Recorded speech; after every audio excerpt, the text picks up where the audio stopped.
बहुत ही प्यारे विद्यार्थियों, मैं मनजीत पुरी ਲੈਕਚਰਰ ਪੰਜਾਬੀ ਹਾਜ਼ਰ ਹਾਂ ਆਪਣਾ ਅੱਜ ਦਾ ਇਹ ਲੈਕਚਰ ਲੈ ਕੇ। ਵਿਦਿਆਰਥੀਓ, ਅੱਜ ਆਪਾਂ ਸਾਡੇ 12ਵੀਂ ਜਮਾਤ ਦੇ ਪੰਜਾਬੀ ਲਾਜ਼ਮੀ ਦੇ ਪਾਠਕ੍ਰਮ ਦੇ ਵਿੱਚ ਸ਼ਾਮਲ ਪੰਜਾਬੀ ਦੇ ਬੜੇ ਹੀ ਸਮਰੱਥ ਕਹਾਣੀਕਾਰ ਪ੍ਰਿੰਸੀਪਲ ਸੁਜਾਨ ਸਿੰਘ ਹੋਰਾਂ ਦੀ ਲਿਖੀ ਹੋਈ ਕਹਾਣੀ ਸਾਂਝ ਪੜ੍ਹਾਂਗੇ। ਆਪਾਂ ਦੇਖਾਂਗੇ ਕਿ ਇਸ ਕਹਾਣੀ ਦਾ ਕੀ ਵਿਸ਼ਾ ਵਸਤੂ ਹੈ, ਕੀ ਥੀਮ ਹੈ, ਅਤੇ ਨਾਲ ਨਾਲ ਆਪਾਂ ਇਸ ਕਹਾਣੀ ਦੇ ਨਾਲ ਸੰਬੰਧਿਤ ਕੁਝ ਕਿਰਿਆਵਾਂ ਵੀ ਕਰਾਂਗੇ। ਤੋ ਵਿਦਿਆਰਥੀਓ, ਆਓ ਫਿਰ ਆਪਾਂ ਅੱਜ ਦਾ ਇਹ ਲੈਕਚਰ ਸ਼ੁਰੂ ਕਰਦੇ ਹਾਂ। ਵਿਦਿਆਰਥੀਓ, ਜਿਵੇਂ ਕਿ ਆਪਾਂ ਪਹਿਲਾਂ ਗੱਲ ਕਰ ਚੁੱਕੇ ਹਾਂ, ਅਸੀਂ ਪੰਜਾਬੀ ਦੇ ਬੜੇ ਹੀ ਸਮਰੱਥ ਕਹਾਣੀਕਾਰ ਪ੍ਰਿੰਸੀਪਲ ਸੁਜਾਨ ਸਿੰਘ ਹੋਰਾਂ ਦੀ ਲਿਖੀ ਹੋਈ ਕਹਾਣੀ ਸਾਂਝ ਪੜ੍ਹਨ ਜਾ ਰਹੇ ਹਾਂ। ਕਹਾਣੀ ਪੜ੍ਹਨ ਤੋਂ ਪਹਿਲਾਂ ਅਸੀਂ ਕੁਝ ਗੱਲਾਂ ਇਸ ਕਹਾਣੀ ਦੇ ਰਚਨਾਕਾਰ ਕਹਾਣੀਕਾਰ ਪ੍ਰਿੰਸੀਪਲ ਸੁਜਾਨ ਸਿੰਘ ਹੋਰਾਂ ਬਾਰੇ ਕਰਦੇ ਹਾਂ। ਇਹ ਜਿਹੜੀ ਤਸਵੀਰ ਬੱਚਿਓ ਤੁਸੀਂ ਸਕਰੀਨ ਦੇ ਉੱਪਰ ਦੇਖ ਰਹੇ ਹੋ, ਇਹ ਪੰਜਾਬੀ ਦੇ ਪਿਆਰੇ ਕਹਾਣੀਕਾਰ ਸੁਜਾਨ ਸਿੰਘ ਹੋਰਾਂ ਦੀ ਆ, ਜਿਨ੍ਹਾਂ ਦੁਆਰਾ ਇਹ ਲਿਖੀ ਗਈ ਕਹਾਣੀ ਹੈ ਸਾਂਝ।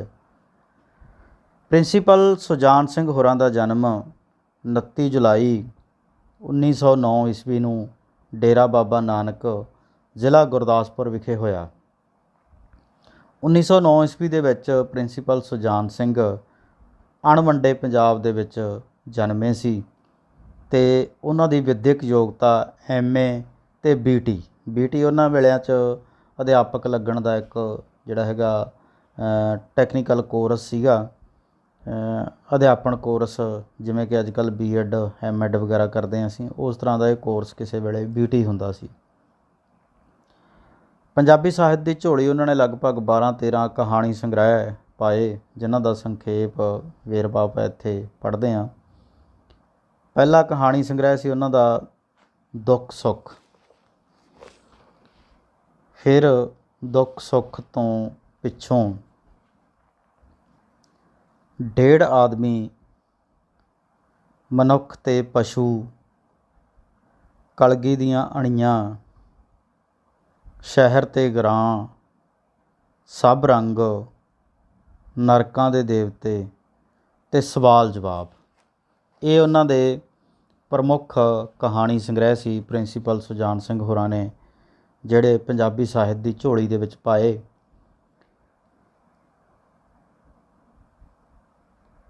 ਸ਼ਹਿਰ ਤੇ ਗਰਾਂ ਪੁਸਤਕ ਲਈ ਉਹਨਾਂ ਨੂੰ 1986 ਈਸਵੀ ਦੇ ਵਿੱਚ ਭਾਰਤੀ ਸਾਹਿਤ ਅਕੈਡਮੀ ਦਾ ਪੁਰਸਕਾਰ ਪ੍ਰਾਪਤ ਹੋਇਆ।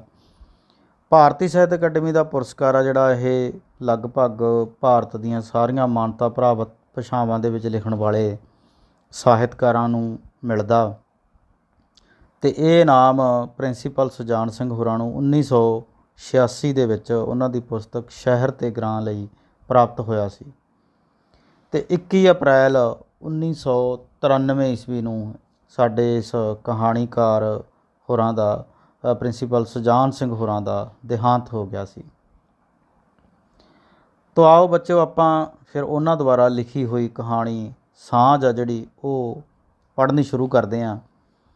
ਇਸ ਕਹਾਣੀ ਨੂੰ ਪੜ੍ਹਨ ਦਾ ਸਾਡਾ ਜਿਹੜਾ ਤਰੀਕਾ ਹੈ ਉਹ ਇਹ ਰਹੂਗਾ ਕਿ ਮੈਂ ਕਹਾਣੀ ਤੁਹਾਨੂੰ ਸਿਰਫ ਰਿਸਾਈਟ ਕਰਾਂਗਾ, ਸੁਣਾਵਾਂਗਾ, ਔਰ ਜਿੱਥੇ ਜਿੱਥੇ ਕਹਾਣੀ ਦੇ ਟੈਕਸਟ ਦੀ ਜ਼ਰੂਰਤ ਪਊਗੀ ਉਹ ਵੀ ਤੁਹਾਡੇ ਨਾਲ ਸਾਂਝਾ ਕਰੂੰਗਾ।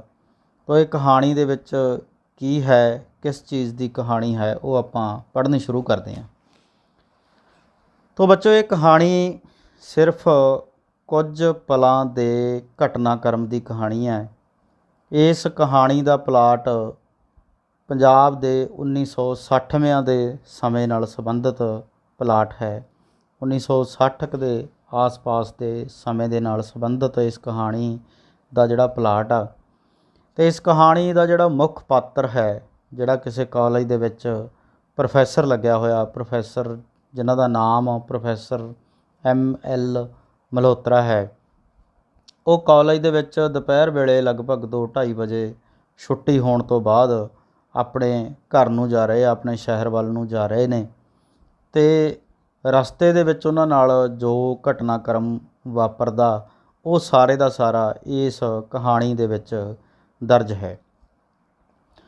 ਤਾਂ ਪ੍ਰੋਫੈਸਰ ML ਮਲਹੋਤਰਾ ਆਪਣੇ ਕਾਲਜ ਦੇ ਵਿੱਚੋਂ ਸਾਈਕਲ 'ਤੇ ਬਾਹਰ ਨਿਕਲਦੇ ਨੇ। ਸਾਈਕਲ ਨੂੰ ਹੌਲੀ ਹੌਲੀ ਰੇੜੇ ਪਾਉਂਦੇ ਨੇ। ਕੱਚੇ ਖੰਗਰੀਲੇ ਰਸਤਿਆਂ ਵਾਲਾ ਜਿਹੜੀ ਸੜਕ ਆ ਟੁੱਟੀ ਭੱਜੀ, ਅਤੇ ਪ੍ਰੋਫੈਸਰ ਸਾਈਕਲ ਨੂੰ ਕਾਫੀ ਭਜਾ ਕੇ ਉਹਦੇ ਪੈਡਲ ਨੂੰ ਕਈ ਵਾਰ ਮਾਰ ਕੇ ਅਤੇ ਫਿਰ ਜਿਹੜਾ ਹੈ ਉਹ ਸਾਈਕਲ ਦੇ ਉੱਪਰ ਬੈਠਦਾ।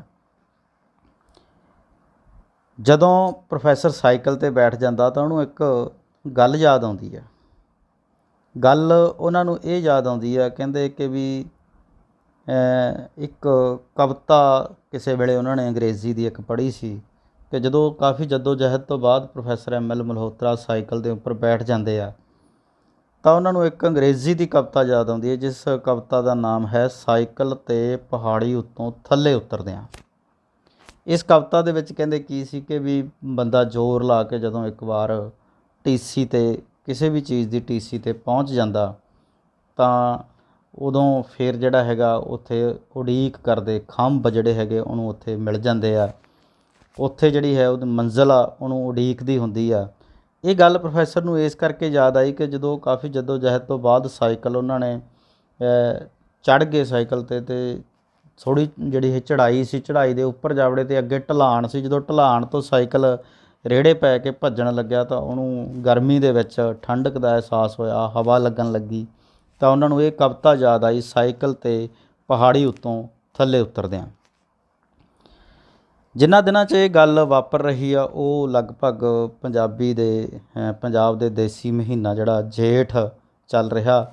ਅੱਜ ਜੇਠ ਦੀ ਸੰਗਰਾਂਦ ਦਾ ਪਹਿਲਾ ਦਿਨ ਆ, ਜਾਣੀ ਜੇਠ ਦੀ ਸੰਗਰਾਂਦ ਆ, ਅਤੇ ਕਣਕਾਂ ਸਾਂਭੀਆਂ ਜਾ ਚੁੱਕੀਆਂ ਅਤੇ ਵਾਤਾਵਰਣ ਦੇ ਵਿੱਚ ਗਰਮੀ ਆ ਜਿਹੜੀ ਉਹ ਵੱਧ ਚੁੱਕੀ ਆ।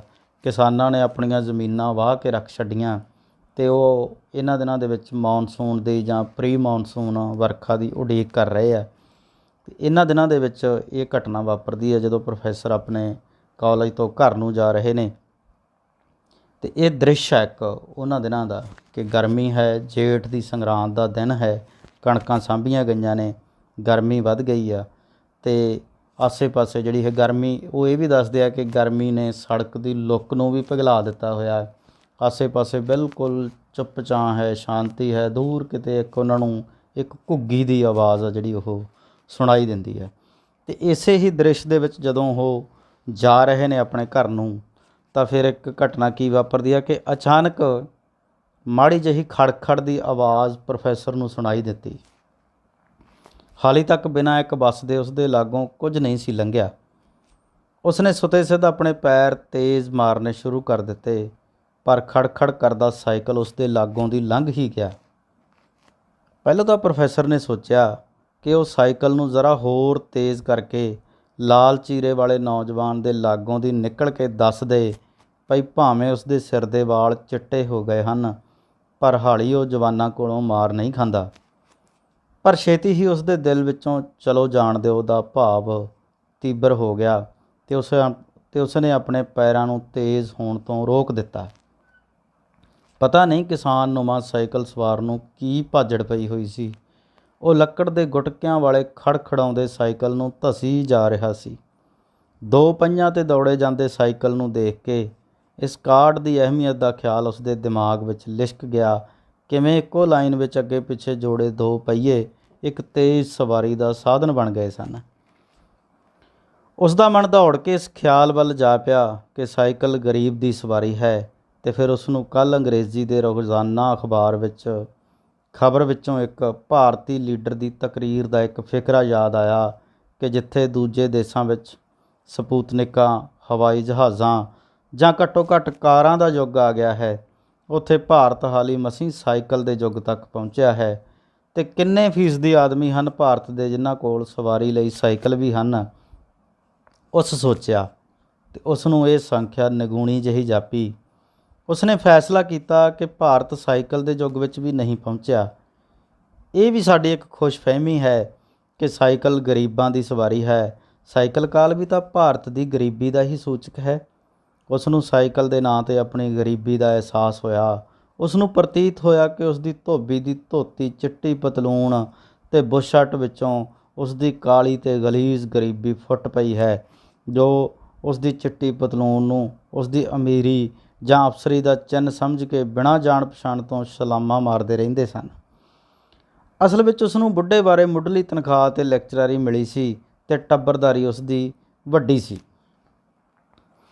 ਇਹ ਗੱਲਾਂ ਸੋਚਦਾ ਹੋਇਆ ਪ੍ਰੋਫੈਸਰ ਆਪਣੇ ਘਰ ਨੂੰ ਜਾ ਰਿਹਾ ਅਤੇ ਇੰਨੇ ਨੂੰ ਇੱਕ ਬੱਸ ਉਹਦੇ ਕੋਲ ਦੀ ਗੁਜ਼ਰਦੀ ਆ ਅਤੇ ਉਹ ਬੱਸ ਕਾਫੀ ਸਾਰੀ ਧੂੜ ਉਡਾ ਜਾਂਦੀ ਆ। ਧੂੜ ਉਡਾ ਕੇ ਕੁਝ ਧੂੜ ਪ੍ਰੋਫੈਸਰ ਦੇ ਮੂੰਹ ਸਿਰ 'ਤੇ ਵੀ ਪੈਂਦੀ ਆ ਅਤੇ ਉਹ ਬੱਸ ਪ੍ਰੋਫੈਸਰ ਤੋਂ ਅੱਗੇ ਲੰਘ ਜਾਂਦੀ ਆ। ਜਦੋਂ ਉਹ ਬੱਸ ਪ੍ਰੋਫੈਸਰ ਤੋਂ ਅੱਗੇ ਲੰਘ ਜਾਂਦੀ ਆ ਤਾਂ ਫਿਰ ਉਹਨੂੰ ਬੱਸ ਦੀ ਧੂੜ ਦੇ ਵਿੱਚੋਂ ਇੱਕ ਬੁੱਢੀ ਮਾਈ ਨਜ਼ਰ ਆਉਂਦੀ ਹੈ, ਜਿਹੜੀ ਸੜਕ ਦੇ ਉੱਪਰ ਖੜੀ ਕਿਸੇ ਚੀਜ਼ ਦੀ ਉਡੀਕ ਕਰ ਰਹੀ ਹੈ। ਉਡੀਕ ਕਰਦੀ ਹੋਈ ਉਹ ਬੁੱਢੀ ਮਾਈ ਉਹ ਵੀ ਦੇਖਦਾ ਕਿ ਉਹ ਲਾਲ ਚੀਰੇ ਵਾਲਾ ਜਿਹੜਾ ਨੌਜਵਾਨ ਉਹਦੇ ਕੋਲ ਦੀ ਕ੍ਰਾਸ ਕਰਕੇ ਉਹਨੂੰ ਅੱਗੇ ਲੰਘ ਗਿਆ ਸੀ।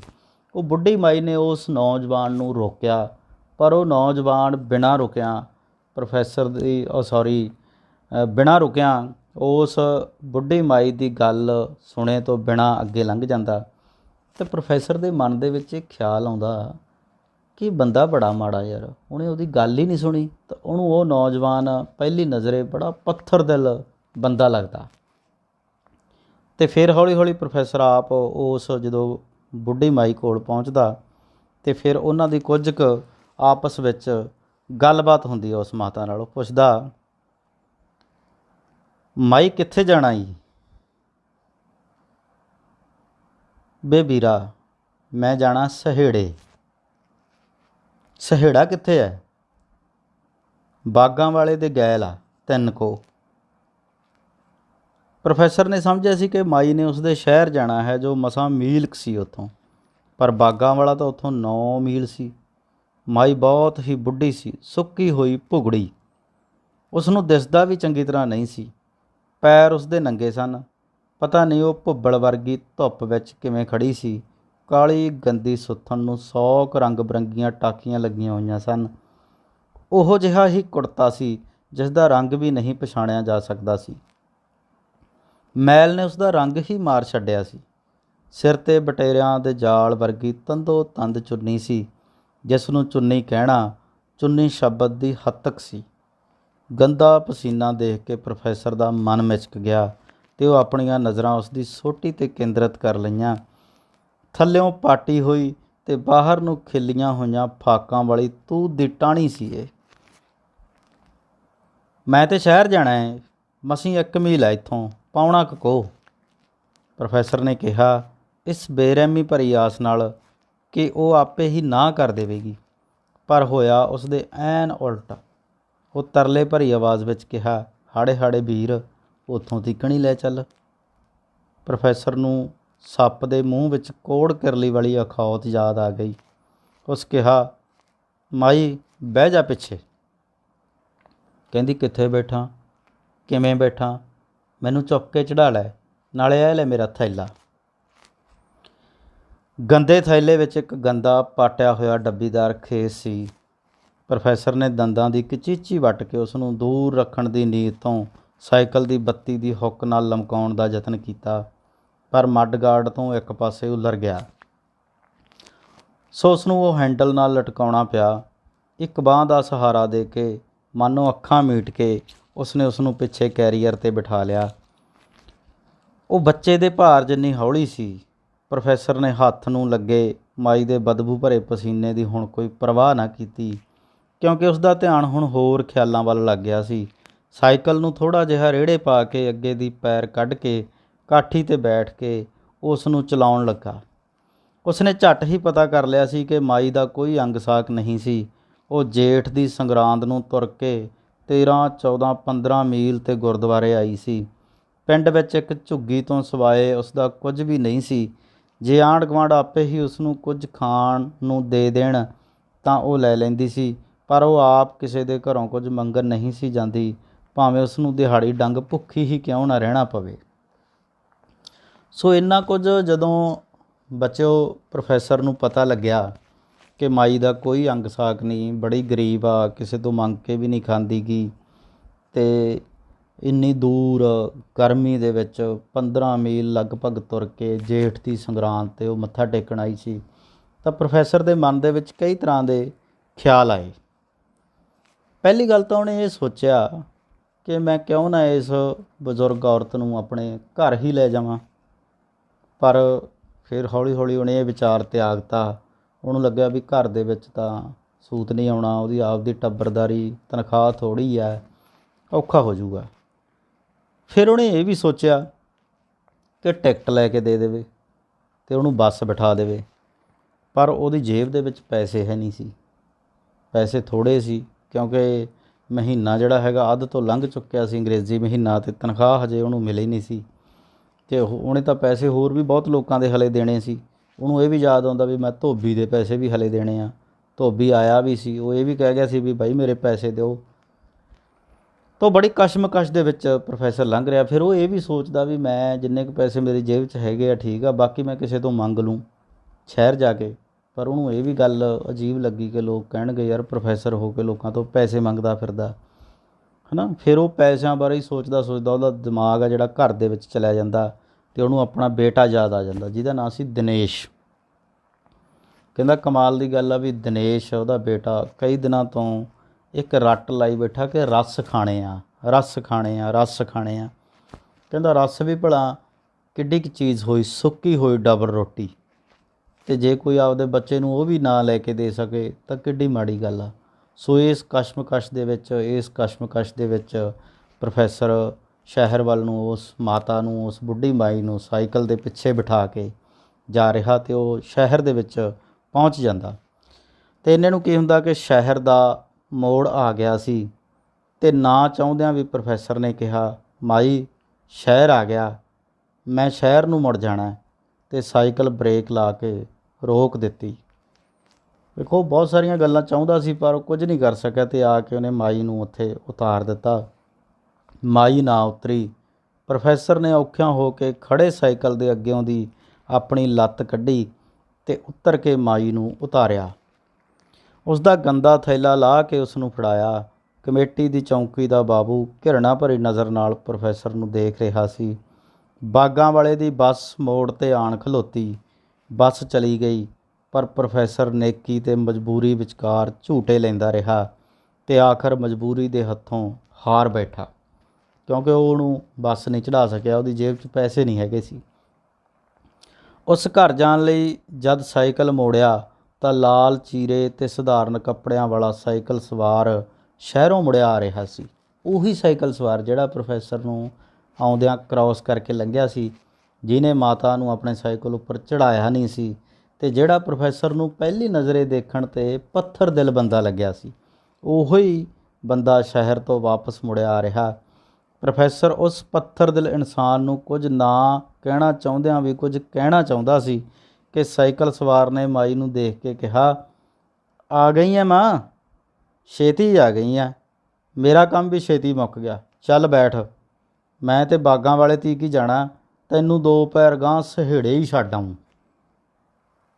ਵੀਰ, ਉਹ ਦੂਜਾ ਵੀਰ ਇੱਥੋਂ ਤੀਕ ਲੈ ਆਇਆ, ਜਿੰਦਾ ਰਹਿਣਾ, ਛੇਤੀ ਆ ਗਈ। ਪ੍ਰੋਫੈਸਰ ਨੇ ਆਪਣੇ ਸਾਈਕਲ ਦਾ ਸਟੈਂਡ ਲਾ ਕੇ ਮਾਈ ਨੂੰ ਚੁੱਕ ਕੇ ਲਾਲ ਚੀਰੇ ਵਾਲੇ ਦੇ ਕੈਰੀਅਰ 'ਤੇ ਬਿਠਾਇਆ, ਅਤੇ ਉਸ ਦਾ ਥੈਲਾ ਉਸ ਦੇ ਸਾਈਕਲ ਦੇ ਹੈਂਡਲ ਨਾਲ ਲਮਕਾ ਦਿੱਤਾ।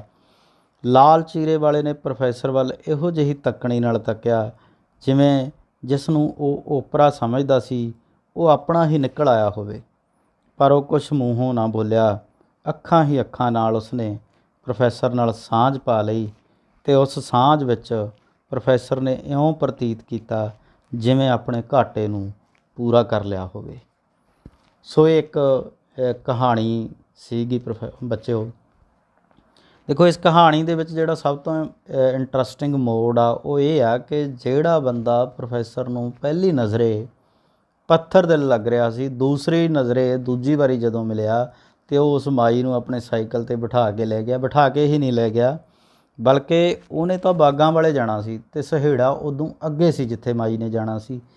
ਤਾਂ ਉਹ ਨੌਜਵਾਨ ਕਹਿੰਦਾ ਵੀ ਕੋਈ ਗੱਲ ਨਹੀਂ ਮਾਤਾ, ਤੂੰ ਬੈਠ ਤੇ ਮੈਂ ਬਾਗਾਂ ਵਾਲੇ ਜਾਣਾ, ਮੈਂ ਤੈਨੂੰ ਗਾਂ ਸਹੇੜੇ ਹੀ ਛੱਡ ਆਊਂ।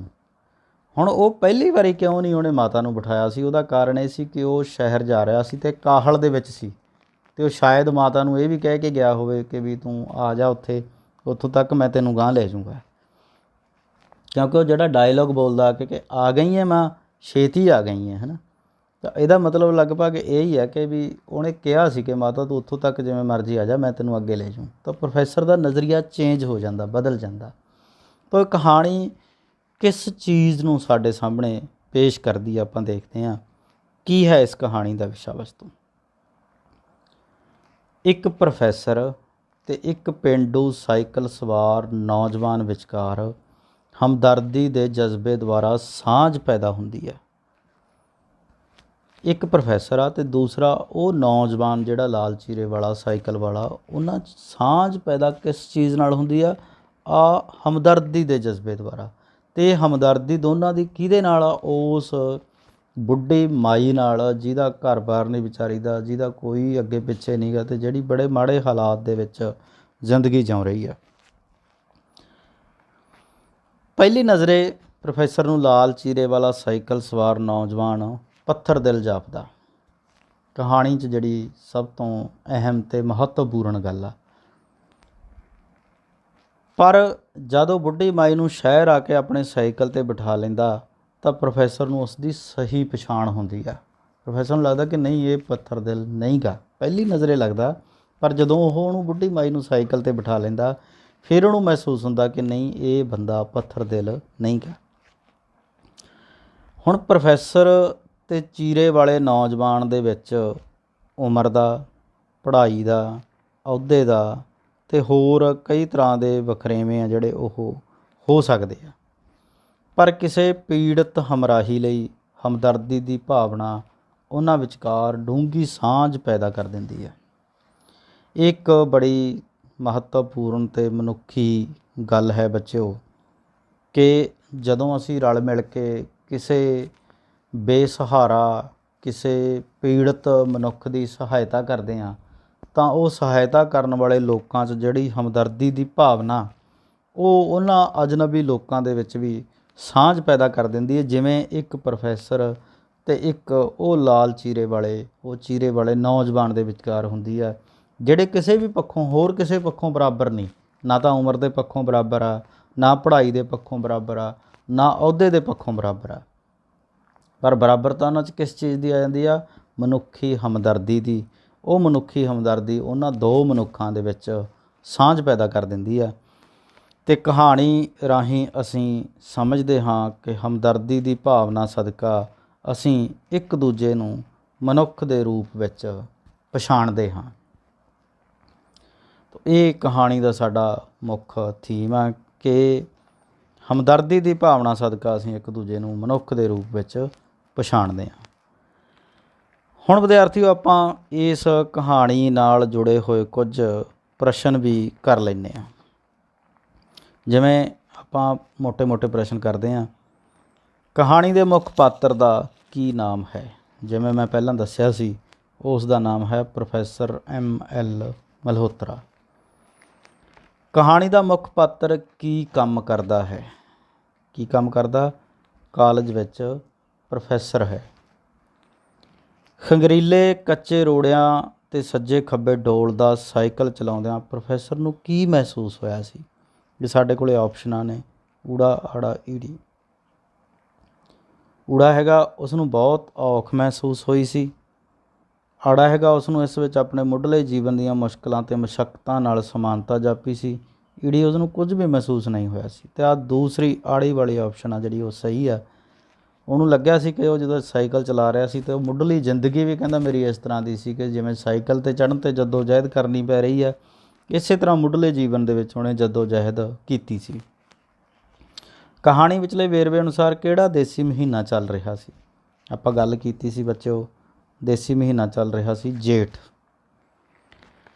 ਇਸੇ ਤਰ੍ਹਾਂ ਪੱਕੀ ਸੜਕ ਦੀ ਢਲਵਾਨ 'ਤੇ ਜਦ ਸਾਈਕਲ ਰੇੜੇ ਪੈ ਗਿਆ ਤਾਂ ਪ੍ਰੋਫੈਸਰ ਨੂੰ ਬਚਪਨ ਵਿੱਚ ਪੜ੍ਹੀ ਕਿਹੜੀ ਅੰਗਰੇਜ਼ੀ ਕਵਿਤਾ ਯਾਦ ਆਈ? ਉਹ ਕਵਿਤਾ ਦਾ ਨਾਮ ਸੀ ਸਾਈਕਲ ਤੇ ਪਹਾੜੀ ਉੱਤੋਂ ਥੱਲੇ ਉਤਰਦਿਆਂ। ਚੀਰੇ ਵਾਲਾ ਸਾਈਕਲ ਸਵਾਰ ਜਦ ਤੇਜ਼ ਪ੍ਰੋਫੈਸਰ ਕੋਲੋਂ ਲੰਘਿਆ ਤਾਂ ਚੀਰੇ ਵਾਲੇ ਬਾਰੇ ਸਾਈਕਲ ਸਵਾਰ ਬਾਰੇ ਪ੍ਰੋਫੈਸਰ ਨੇ ਕੀ ਸੋਚਿਆ? ਉਹਨੇ ਸੋਚਿਆ ਸੀ ਕਿ ਪਤਾ ਨਹੀਂ ਇਸ ਕਿਸਾਨ-ਨੁਮਾ ਸਾਈਕਲ ਸਵਾਰ ਨੂੰ ਕੀ ਭਾਜੜ ਪਈ ਹੋਈ ਆ। ਇਹ ਸੋਚਦਾ ਉਹਦੇ ਬਾਰੇ ਵੀ ਇਹ ਭੱਜਿਆ ਹੀ ਜਾ ਰਿਹਾ। ਜੇ ਦੇਖਿਆ ਨਾ ਵੀ ਉਹ ਧੱਸੀ ਜਾ ਰਿਹਾ ਸੀ ਲੱਕੜ ਦੇ ਗੁਟਕਿਆਂ ਵਾਲੇ ਸਾਈਕਲ। ਜਦ ਪਹਿਲੀ ਵਾਰ ਲਾਲ ਚੀਰੇ ਵਾਲੇ ਸਾਈਕਲ ਸਵਾਰ ਨੇ ਮਾਈ ਨੂੰ ਆਪਣੇ ਸਾਈਕਲ ਉੱਪਰ ਨਾ ਬਿਠਾਇਆ ਤਾਂ ਪ੍ਰੋਫੈਸਰ ਨੂੰ ਕਿਸ ਤਰ੍ਹਾਂ ਦਾ ਵਿਅਕਤੀ ਜਾਪਿਆ ਸੀ? ਉਹ ਪ੍ਰੋਫੈਸਰ ਨੂੰ ਪੱਥਰ ਦਿਲ ਇਨਸਾਨ ਜਾਪਿਆ ਸੀ। ਇਸੇ ਤਰ੍ਹਾਂ ਅਗਲੇ ਪ੍ਰਸ਼ਨ ਆ ਕਿ ਕਹਾਣੀ ਦੀ ਪਾਤਰ ਮਾਈ ਨੇ ਕਿੱਥੇ ਜਾਣਾ ਸੀ? ਕਹਾਣੀ ਦੀ ਪਾਤਰ ਮਾਈ ਨੇ ਸਹੇੜੇ ਜਾਣਾ ਸੀ। ਇਸੇ ਤਰ੍ਹਾਂ ਅਗਲਾ ਪ੍ਰਸ਼ਨ ਆ ਕਿ ਮਾਈ ਕਿੱਥੋਂ ਆ ਰਹੀ ਸੀ? ਮਾਈ ਜੇਠ ਮਹੀਨੇ ਦੀ ਸੰਗਰਾਂਦ 'ਤੇ ਗੁਰਦੁਆਰਾ ਸਾਹਿਬ ਆਈ ਸੀ, ਉੱਥੋਂ ਆ ਰਹੀ ਸੀ। ਪ੍ਰੋਫੈਸਰ ਦੇ ਬੇਟੇ ਦਾ ਨਾਮ ਕੀ ਸੀ ਜਿਹੜਾ ਕਹਿੰਦਾ ਸੀ ਵੀ ਮੈਂ ਰਸ ਖਾਣੇ ਆ, ਰਸ ਖਾਣੇ ਆ? ਉਹਦਾ ਨਾਮ ਸੀ ਦਿਨੇਸ਼। ਪ੍ਰੋਫੈਸਰ ਦੇ ਬੇਟੇ ਨੇ ਕਿਹੜੀ ਚੀਜ਼ ਖਾਣ ਦੀ ਰੱਟ ਲਾਈ ਹੋਈ ਸੀ? ਰਸ ਖਾਣ ਦੀ। ਰਸ ਜਿਹੜੀ ਇੱਕ ਬੇਕਰੀ ਦੀ ਇੱਕ ਖਾਣ ਵਾਲੀ ਵਸਤੂ ਹੁੰਦੀ ਆ। ਜਦ ਮਾਈ ਪ੍ਰੋਫੈਸਰ ਨੂੰ ਕਹਿੰਦੀ ਹੈ ਕਿ ਉਹ ਉਸ ਨੂੰ 1 ਮੀਲ ਆਪਣੇ ਸ਼ਹਿਰ ਤੱਕ ਹੀ ਲੈ ਚੱਲੇ ਤਾਂ ਪ੍ਰੋਫੈਸਰ ਨੂੰ ਕਿਹੜੀ ਅਖੌਤ ਯਾਦ ਆਉਂਦੀ ਹੈ? ਉਹਨਾਂ ਨੂੰ ਅਖੌਤ ਯਾਦ ਆਉਂਦੀ ਸੱਪ ਦੇ ਮੂੰਹ ਵਿੱਚ ਕੋੜ ਕਿਰਲੀ। ਜਦ ਲਾਲ ਚੀਰੇ ਵਾਲਾ ਸਾਈਕਲ ਸਵਾਰ ਪ੍ਰੋਫੈਸਰ ਨੂੰ ਦੁਬਾਰਾ ਮਿਲਦਾ ਤਾਂ ਉਹ ਕੀ ਕਰਦਾ? ਇਹ ਆਪਸ਼ਨਾਂ ਨੇ ਆਪਣੇ ਕੋਲ 3। ਉਹ ਫਿਰ ਵੀ ਮਾਈ ਨੂੰ ਸਾਈਕਲ 'ਤੇ ਨਹੀਂ ਬਿਠਾਉਂਦਾ। ਉਹ ਮਾਈ ਨੂੰ ਕਹਿੰਦਾ ਲੈ ਚੱਲ ਮੈਂ ਬਾਗਾਂ ਵਾਲੇ ਤੀਕ ਜਾਣਾ, ਤੈਨੂੰ 2 ਪੈਰ ਗਾਂਹ ਸਹੇੜੇ ਹੀ ਛੱਡ ਆਊਂ। ਉਹ ਕੁਝ ਨਹੀਂ ਕਹਿੰਦਾ।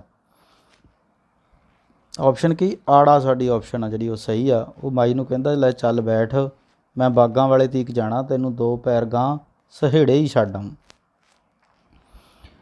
ਜਦ ਪ੍ਰੋਫੈਸਰ ਮਾਈ ਨੂੰ ਲਾਲ ਚੀਰੇ ਵਾਲੇ ਦੇ ਸਾਈਕਲ 'ਤੇ ਬਿਠਾ ਕੇ ਉਸ ਨਾਲ ਨਜ਼ਰਾਂ ਮਿਲਾਉਂਦਾ ਤਾਂ ਉਸ ਨੂੰ ਕੀ ਮਹਿਸੂਸ ਹੁੰਦਾ? ਇਹ ਸਾਡੀਆਂ ਆਪਸ਼ਨਾਂ ਨੇ। ਉਹਨੂੰ ਮਹਿਸੂਸ ਹੁੰਦਾ ਕਿ ਜਿਸ ਨੂੰ ਉਹ ਓਪਰਾ ਸਮਝਦਾ ਹੋਵੇ ਉਹ ਆਪਣਾ ਹੀ ਨਿਕਲ ਆਇਆ ਹੋਵੇ। ਇਹ ਵਾਲੀ ਆਪਸ਼ਨ ਆ ਜਿਹੜੀ ਇਹ ਸਹੀ ਆ। ਇਹ ਕਹਾਣੀ ਕਿਹੜੀ ਮਨੁੱਖੀ ਭਾਵਨਾ ਨੂੰ ਦਰੜਾਉਂਦੀ ਹੈ? ਇਹ ਕਹਾਣੀ ਸਾਨੂੰ ਕਿਸੇ ਦੀ ਮਦਦ ਨਹੀਂ ਕਰਨੀ ਚਾਹੀਦੀ। ਹਮਦਰਦੀ ਦੀ ਭਾਵਨਾ ਸਦਕਾ ਅਸੀਂ ਇੱਕ ਦੂਜੇ ਨੂੰ ਮਨੁੱਖ ਦੇ ਰੂਪ ਵਿੱਚ ਪਛਾਣਦੇ ਹਾਂ। ਅਤੇ ਤੀਸਰੀ ਆਪਸ਼ਨ ਆ ਹਮਦਰਦੀ ਦੀ ਭਾਵਨਾ ਸਾਡੇ 'ਤੇ ਕੋਈ ਅਸਰ ਨਹੀਂ ਕਰਦੀ। ਆੜੇ ਵਾਲੀ ਆਪਸ਼ਨ ਆ ਜਿਹੜੀ ਇਹ ਸਹੀ ਆ ਕਿ ਹਮਦਰਦੀ ਦੀ ਭਾਵਨਾ ਸਦਕਾ ਅਸੀਂ ਇੱਕ ਦੂਜੇ ਨੂੰ ਮਨੁੱਖ ਦੇ ਰੂਪ ਵਿੱਚ ਪਛਾਣਦੇ ਹਾਂ। ਵਿਦਿਆਰਥੀਓ, ਆਪਾਂ ਅੱਜ ਦੇ ਇਸ ਲੈਕਚਰ ਦੇ ਵਿੱਚ ਜਿਵੇਂ ਮੈਂ ਦੱਸਿਆ ਕਿ ਪੰਜਾਬੀ ਦੇ ਬੜੇ ਹੀ ਸਮਰੱਥ ਅਤੇ ਚਰਚਿਤ ਕਹਾਣੀਕਾਰ ਪ੍ਰਿੰਸੀਪਲ ਸੁਜਾਨ ਸਿੰਘ ਹੋਰਾਂ ਦੀ ਲਿਖੀ ਹੋਈ ਕਹਾਣੀ ਸਾਂਝ ਪੜ੍ਹੀ ਹੈ। ਮੈਂ ਸਾਰੇ ਵਿਦਿਆਰਥੀਆਂ ਨੂੰ ਇੱਕ ਬੇਨਤੀ ਕਰਦਾ ਕਿ ਇਸ ਕਹਾਣੀ ਦਾ ਸਾਰ ਆਪਣੀਆਂ ਪੱਕੀਆਂ ਕਾਪੀਆਂ ਉੱਪਰ ਲਿਖਣਾ, ਕਿਉਂਕਿ ਸਾਨੂੰ ਪੇਪਰ ਦੇ ਵਿੱਚ ਇਸ ਕਹਾਣੀ ਦਾ ਸਾਰ ਲਿਖਣ ਲਈ ਆਉਣਾ। ਸੋ ਸਾਰੇ ਵਿਦਿਆਰਥੀ ਇਸ ਕਹਾਣੀ ਦਾ ਸਾਰ ਔਰ ਨਾਲ ਜਿਹੜੇ ਬਿਲਕੁਲ ਛੋਟੇ ਵਸਤੂਨਿਸ਼ਟ ਪ੍ਰਸ਼ਨ ਆ ਜਿਹੜੇ ਅਸੀਂ ਇਸ ਲੈਕਚਰ ਦੇ ਵਿੱਚ ਕੀਤੇ ਆ ਉਹ ਆਪਣੀਆਂ ਕਾਪੀਆਂ ਦੇ ਉੱਪਰ ਲਿਖਣੇ ਆ। ਜੇ ਕਿਸੇ ਵਿਦਿਆਰਥੀ ਨੂੰ ਕਿਸੇ ਵੀ ਤਰ੍ਹਾਂ ਦੀ ਕੋਈ ਸਮੱਸਿਆ ਆਉਂਦੀ ਆ ਤਾਂ ਆਪਣੇ ਅਧਿਆਪਕ ਦੀ ਮਦਦ ਲੈਣੀ ਆ। ਮੈਂ ਆਸ ਕਰਦਾ ਕਿ ਸਾਰੇ ਵਿਦਿਆਰਥੀ ਇਸ ਲੈਕਚਰ ਦਾ ਵੱਧ ਤੋਂ ਵੱਧ ਲਾਭ ਲਓਗੇ। ਤੁਹਾਡਾ ਬਹੁਤ ਬਹੁਤ ਧੰਨਵਾਦ, ਮਿਹਰਬਾਨੀ, ਸ਼ੁਕਰੀਆ।